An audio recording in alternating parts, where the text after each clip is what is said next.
It is terrific to be back in Chicago. It always is. It's great, especially on an actual nice day. You know, I was here last week. It was 45 degrees. It was strange. So I have to tell you that this makes me tremendously nostalgic for the days when nobody came to my talks. And I always like to tell this story about my very first book event, which took place when I was living in Baltimore. It was just after I had published a book called The Naked Consumer. Exactly. It's a book that nobody bought. Nobody read. Well, one guy read it and reviewed the book and hated it because he was a target of the book. The book was about, by the way, about how corporations spy on individual consumers. Very apt today, perhaps. But so I did get a call, though, when I was living in Baltimore, to go up to Lancaster, Pennsylvania, to do a talk. Not to do a talk, actually, do a signing, just a signing, a straight signing. I've since learned that Sunday afternoon talks are death, and especially when you do a talk in Lancaster, Pennsylvania, on the first warm day after 6 months of hard winter. And it's one of these things where you're stuck in the back of the bookstore. You've seen these people, right? There's a table. There are about 40 books on the table. And there you are. Well, mercifully, somebody at this bookstore had made a plate of chocolate chip cookies and had put them next to me. So I sat there. I was booked in for about 3 hours. I sat there for the first hour and a half with nobody coming to talk to me. They were looking at the books all around me, but nobody was coming to talk to me. Nobody made eye contact, and of course, nobody bought the book. At about the hour and a half point, I looked up, and this woman was coming towards me with this big smile on her face. She's taking, she just looks like she's just taking the greatest delight in this event. I see her coming. I take my pen out. Now I know my career is on its way. She comes up to the table and she says, "How much are the cookies?"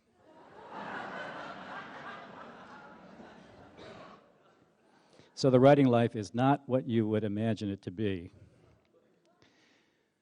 Let me just first say, since I'm here in this lovely venue, I'm a huge fan of libraries, and I am not just sucking up when I say that. I like to think of myself as the Indiana Jones of libraries, rappelling down the 900 levels of the Dewey Decimal System, looking for interesting books. The Dewey Decimal System, by the way, created by Melville Dewey, who was a rabid anti-Semite. In fact, I love libraries so much. If you were to give me a choice between a night with Cate Blanchett or a night locked alone in the Library of Congress, I would take the night with Cate Blanchett in a heartbeat. But I do love libraries. I do love libraries. So I thought I'd talk tonight a little bit about this new book of mine, In the Garden of Beasts, and how it came about. I'm a little alarmed that within the publishing company, Crown is my publishing company, within the company, people, I guess they're inherently lazy, they call the book now almost exclusively by its acronym, which is ITGOB. ITGOB. Which sounds a little to me like something a cat coughed up. And having a fundamentally a 9-year-old mentality, what I realized is that if you say "it-gob" while growling, you sound just like the possessed girl in The Exorcist. Take that home with you, At first glance, this may not seem like my kind of book necessarily. Here it is. This book is set in 1933-34 in Nazi Germany, Hitler, the whole deal.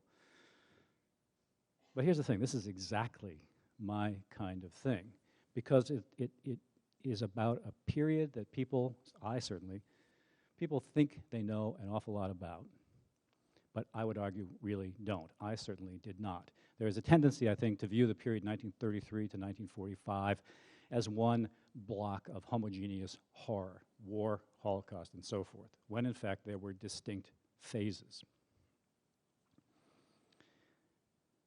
So here's how this idea came to me. First of all, the idea hunt for me is, as some of you who may have heard me talk in the past, is a very, very hard time.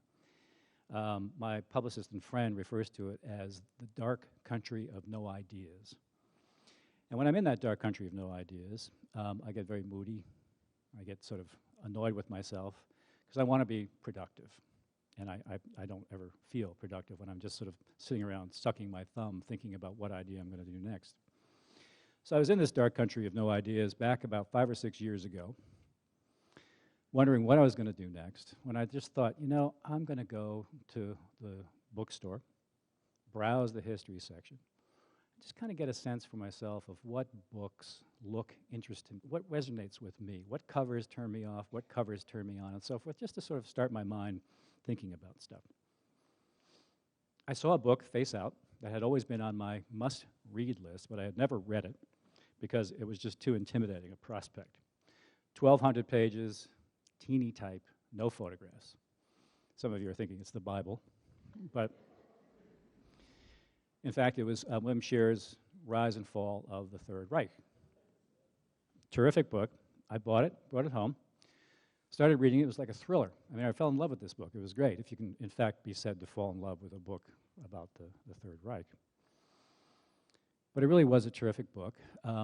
I must be a little bit slow about things because it was only when I was about a third of the way through the book that I realized, wait a minute, William Shearer had actually been there in 1933-34. He had been in, well, actually in 34. He had come to Berlin in 1934, pretty much stayed there as a correspondent until kicked out when the U.S. entered the war.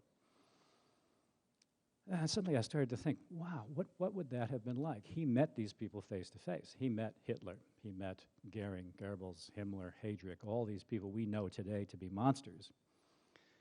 Only he met them at a time when nobody knew what the ending was going to be. He met them at a time when, you know, nobody had an inkling that the Holocaust was coming down the pike, that the Second World War was in the relatively near future. So I started thinking, you know, wouldn't it be interesting to try to capture a sense of that time through the eyes of a couple of characters who were new to Berlin, outsiders, ideally Americans, because I write for an American audience. So I very deliberately began to read. I went to my library, my favorite library, the Suzzallo Library on the University of Washington campus. And I just began to read. I took out as many terrific histories as I could. The grand histories by Sir Ian Kershaw, and a series of books by Richard Evans, and Alan Bullock's biography of Hitler, and so forth. But also, I found a lot, in the 900 levels, I found a lot of memoirs and diaries and so forth from that period, and also before and after. Eventually, I came across the diary of a Chicago man named William E. Dodd, and soon afterwards, I found a memoir by his daughter, Martha. So let me try and set the scene. Imagine that you are William E. Dodd. You are 63 years old. You are a mild-mannered professor of history at the University of Chicago. You have a good national reputation, but you know Frederick Jackson Turner. You are William E. Dodd, professor of history, struggling in this time with financial shortfalls because this is the era of the Great Depression. You are tired of the engulfing demands of graduate students.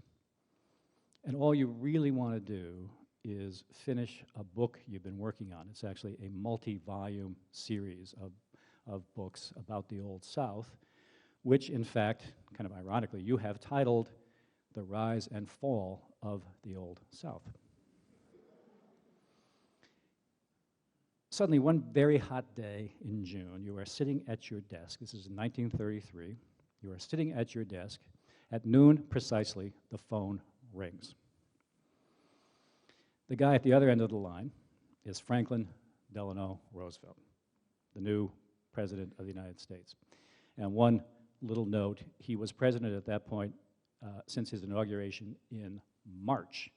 In 1933, Inauguration Day was still in March. It was subsequently changed to January because the feeling was you didn't want to have a president be a lame duck for any longer than he actually absolutely had to be. So Roosevelt's on the line, and he asks you, would you be the next ambassador to Germany.